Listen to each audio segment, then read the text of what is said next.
Job search when you're over 40 or over 50. In my case, I was about that age when I had to navigate that portion of my life where I needed to maintain employment and had to decide whether that was going to be what I've always done in the past, or, as I later learned, was it an opportunity to rebrand myself and really start to pursue the passion. What did I love the most about my past roles that I might have been limited to within those roles? And what am I looking to avoid in my next job? Welcome to the Canadian Career Coach. In today's video, we're going to talk about the paradox of experience. And what I mean by that is if you're over 40 and looking for a job, you've come from something else, most likely, and you have a wealth of experience, you have a wealth of knowledge, and that is amazing, and celebrate that, and it's something you will be leveraging. The issue with it is that you've got that experience possibly in a narrow area, and you've gone from role to role, and maybe through promotion, which is fantastic. But you've been out of the career search and the job hunt game for a while, and you're now actually in the market with some other younger candidates who don't have the experience that you have, but they have a tremendous amount of enthusiasm. And through their youthful exploits and their time at university, especially here in Canada, maybe have had several internships over the past 4, 5, 6 years.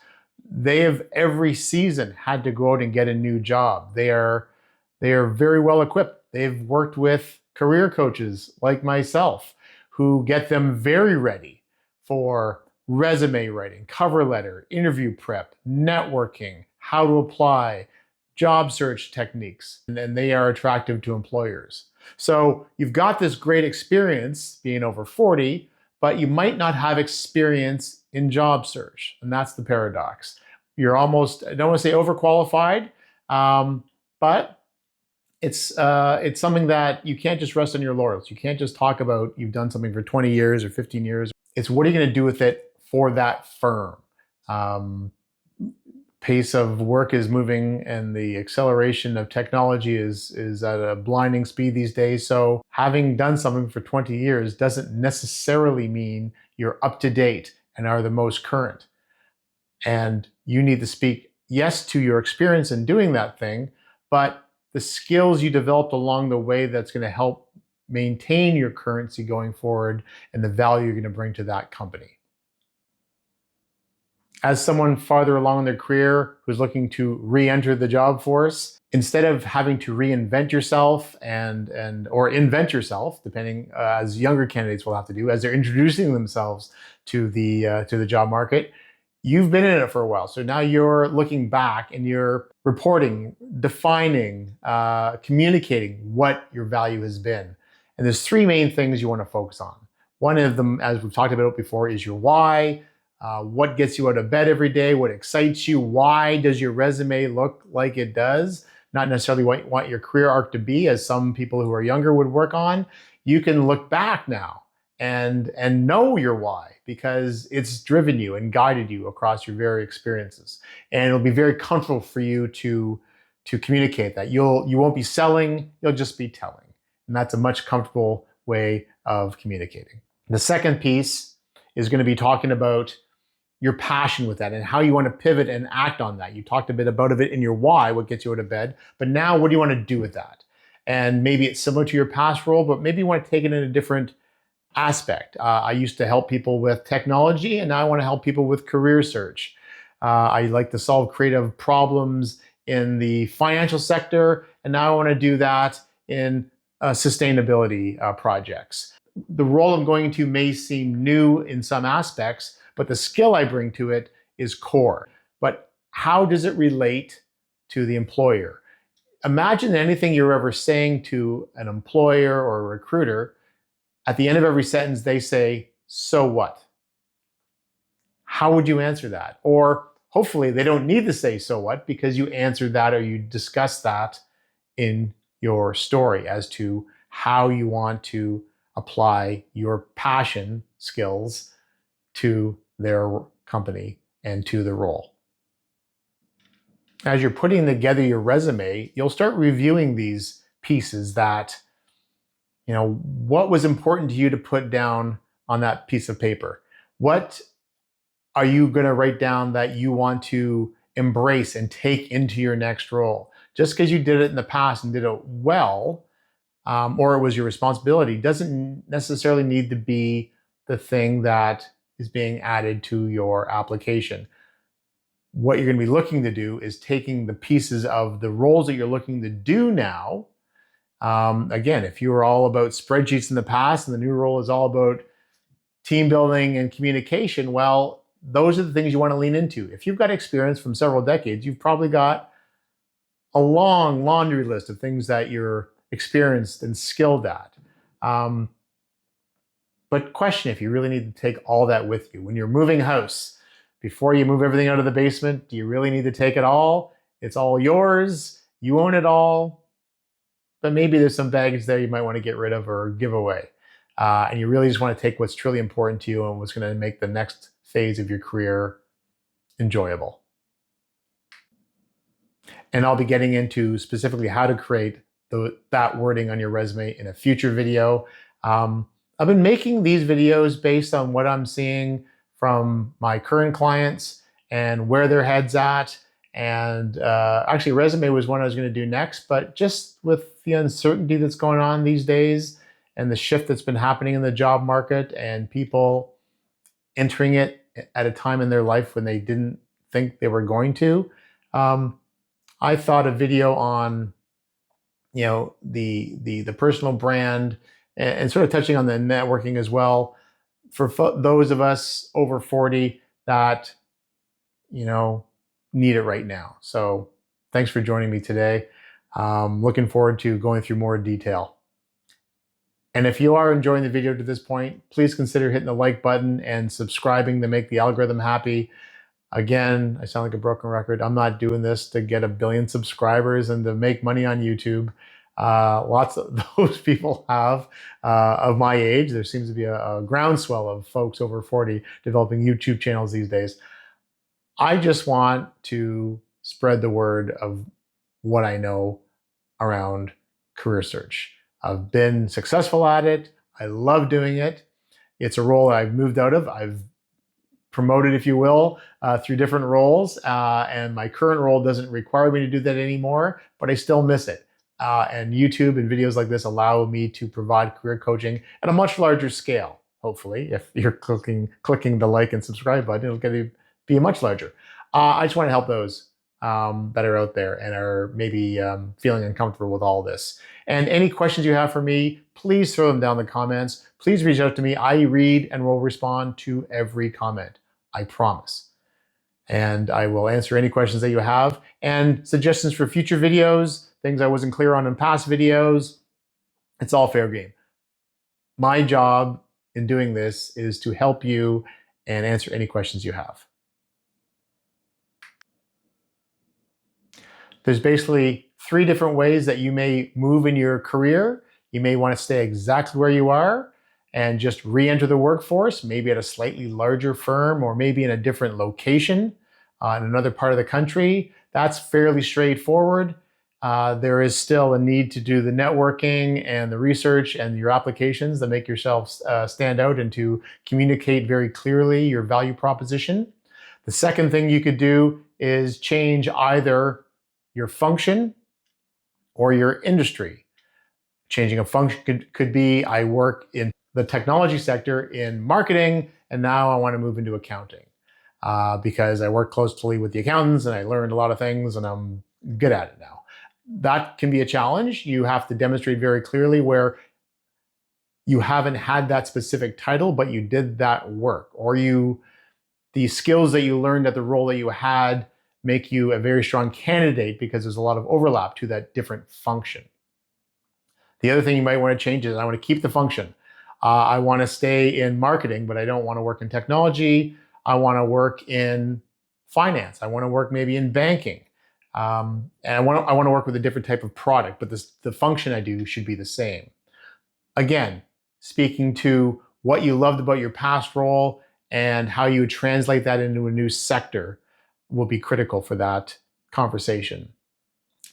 The final, not often talked about, is, especially if you're in the over 40 category like myself, over 50, is changing both your function and your industry. I don't want to be marketing and technology. I want to be an accountant at a bank or a finance firm. That's a challenge. Not unreachable, but you're going to have to do a lot of convincing, probably some upskilling. It's not something that happens a tremendous amount, but as long as you can tell the story and explain how you develop the skills that you will move into both those new functions and industries, you can have a case. My recommendation is when you're doing that transition, it's staying the course. But again, even that, this is an opportunity for you to, if you absolutely were passionate about your job and didn't want to change a thing, great. You're very, very lucky. In my case, I had a wonderful role, but there were things about it that I really wanted to change. And my re-entry into the career search world allowed me to, again, revisit my why. What was the best part of my job, the part that I would like to do every day? And in my case, it was working with students and helping people solve problems. I was in tech, but that wasn't my passion. It could have been with anything. I liked helping, teaching, coaching, consulting people to solve interesting problems on a large scale and for themselves on a personal level. So that's the skill set I leaned into when I went from technology into higher ed and university level career coaching and corporate relations.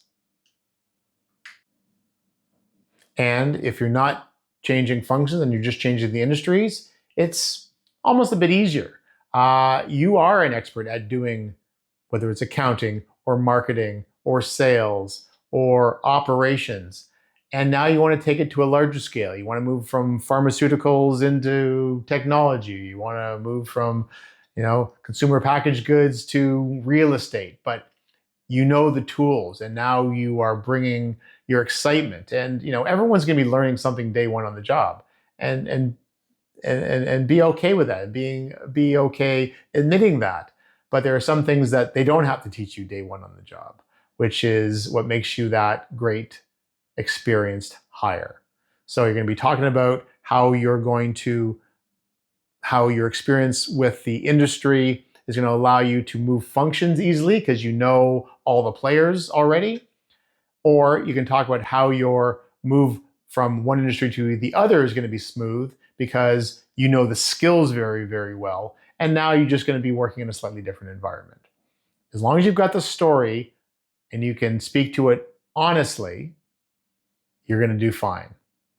The phrase I've said before too is if you're telling the truth, you never have to remember anything. So the benefit of the experience that you have is that you're not trying to impress somebody with, your potential. You will in some instances, but your potential is based on you've got a track record already. You've got a couple of decades of work behind you that proves it's not just they're not taking a gamble on you. You're going to be a solid performer day one, and that's that piece of the paradox of experience, where on some sides it's going to help you tremendously, and other sides it's not going to hurt you, but it's just you can't just let your experience do all the work for you. It will help, but in this market, you really got to communicate how does that experience benefit this role and our company.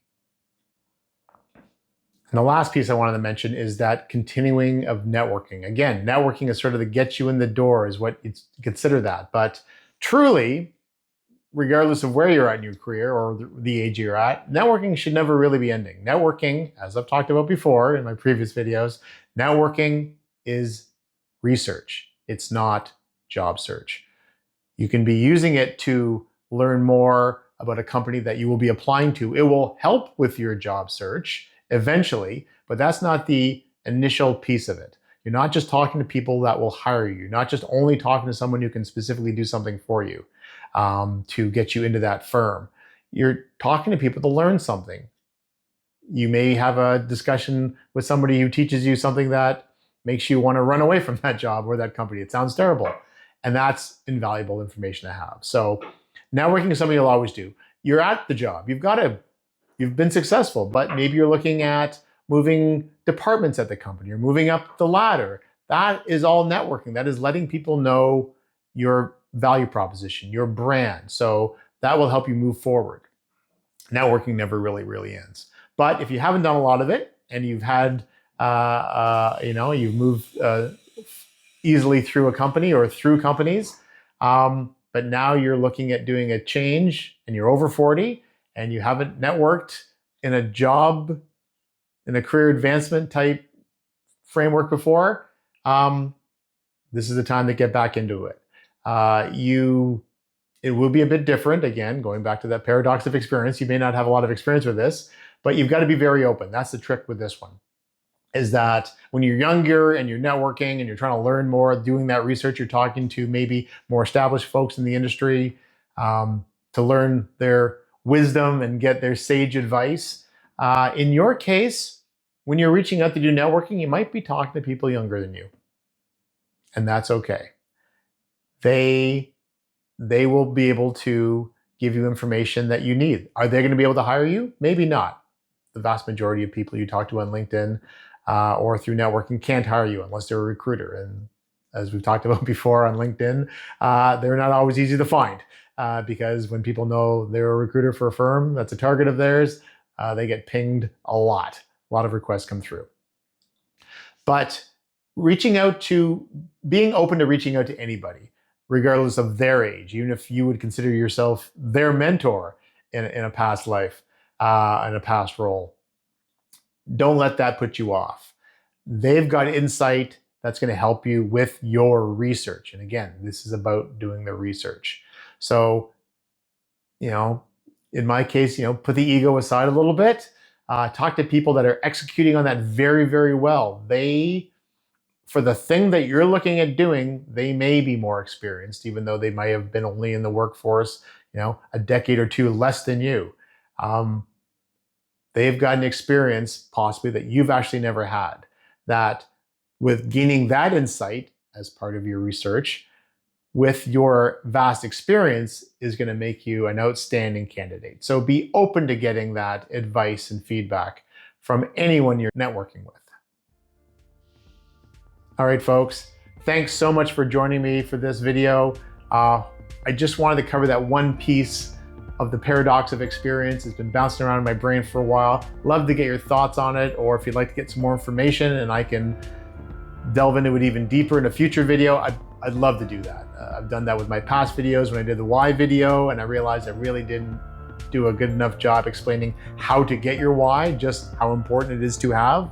Not very helpful. So hopefully that one video helped describe and provide more value to the first video. And if that's required for this, please let me know. Happy to put one together for you. As always, thank you for watching if you have been. Hit the like button if you want to, and hit subscribe to make that algorithm happy. And I'll see you on the next one.